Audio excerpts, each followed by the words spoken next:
it might be fair to say that you're one among a burgeoning group of contemporary artists who are kind of taking back easel painting and taking it back into the galleries. Was that ever part of a conscious decision on your part, if not to be recherché, to certainly go against the grain, the conceptual grain? No, it wasn't actually, because I was always going to be, always going to paint. I was always going to put paint on canvas. I had an uncle who died recently actually, but who introduced me to oil paint and the qualities of it when I was about 11. So it was never something that was alien or strange. And when I was at Goldsmiths, I was absolutely obsessed with Jeff Koons. He opened the doors to anything. Anything could be art, and he made anything possible. And of course we had Duchamp before that, but he was the man of the time. But what I loved about it was that I still wanted to paint. I didn't want to do work with ready-made. I didn't want to work with, in that way. I still wanted to do that impossible act of filling in a space on a canvas, on your own, in a studio. It was this one that I was particularly taken by how much lift you got with these lines. Tell me about the technique. I want to know about the technique. What did you do? Well, every canvas is primed, and then the next layer is a fluorescent. And then I sort of layer it with oils, sand it back maybe, and then I'll use gravity. So I'll turn the canvas and use varnish to pull the paint. So I'll put paint here and get the paint to be dragged down, and then I'll let it rest. And then I've got all these T-squares made that were quite sort of substantial. And I used those to literally draw these lines, and this way and that way. And then this grid was created.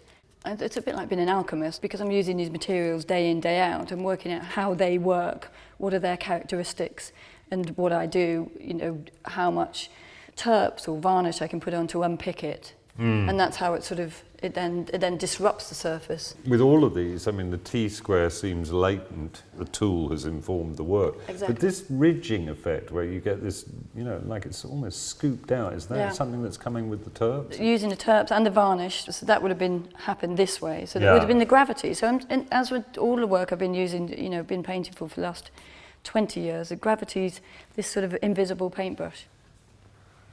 Here we have some of the same elements, the same sense of the graticule or the grid that's disrupted, but tonally it's very, very different. It hasn't got that slickness and that kind of skeletal feeling to it. It's much more smudgy, it's much more bamboo-y. It's much more bamboo-y. This is very bamboo-y. It's very bamboo-y. And it's also, it's sort of like a negative of the paint that was there before. So these lines here. Yeah, so I'm thinking like béton brut, it's sort of the impression in concrete. Exactly. It's a sort of trace of what was before. So everything that's there is sort of exposing what was there before. Often they remind me of Xeroxes, photocopies, something that's sort of been repeated and repeated and repeated.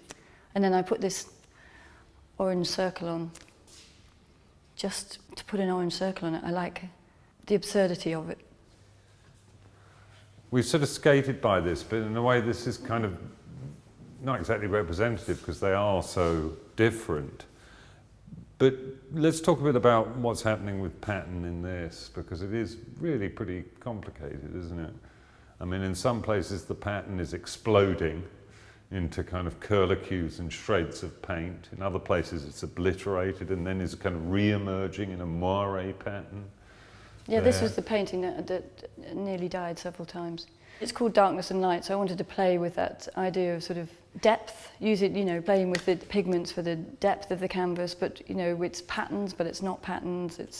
There's a grid formation, but it's been sort of disrupted. You can even see in here, in the black on the black, there's sort of imagery, patterns in there. But I wanted to, it's not about patterns at all, it's a feeling. But would you be angry with me if I said it makes me think of, over and under exposure? It makes me think of a photographic plate to some extent? No, not at all. Absolutely not. No, because I feel like when I look at it, and especially when I started painting them, the photographic feeling of some of them is really quite sort of domineering. We were brought up in an era where our bedrooms had wallpaper on them, whereas bedrooms don't generally have wallpaper now.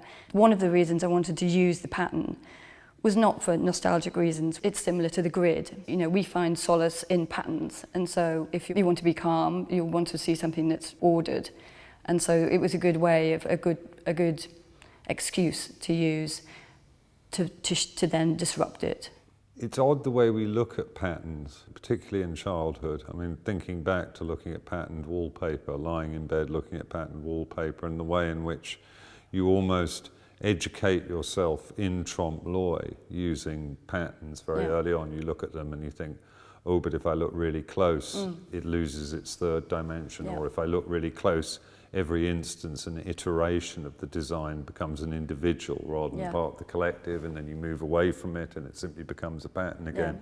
And we reach to pattern for reassurance and as a kind of scaffolding. Yeah, definitely. And that's why I like to then disrupt it or play around with it and, you know, overlay it, smear it, smudge it. And the thing is, with painting, if you use a smear, a smudge, a splash, it can relate to, you know, Richter, Pollock, Soutine. Every shift, every move of paint, or with your paintbrush or palette or a rag or whatever, can relate to something else. And so I wanted to sort of use all those sort of tropes, but in a sort of irreverent way.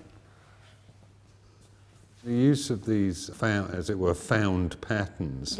It exists also in kind of tension with these much more kind of scumbled surfaces, these very loose brush strokes on top.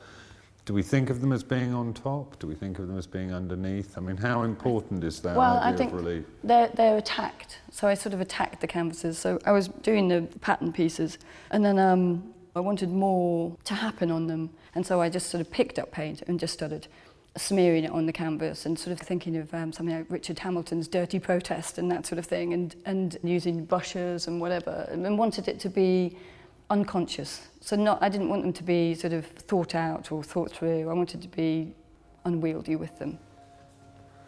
This is your most stair-roddy though, and kind of New Yorky. Yeah, I put this in because I actually showed this in the exhibition in New York. But I brought it back here because I thought it was quite nice because it reflected the fishing houses outside. Yeah, the lovely fishing hut. Yeah. And the nets. And the nets, exactly.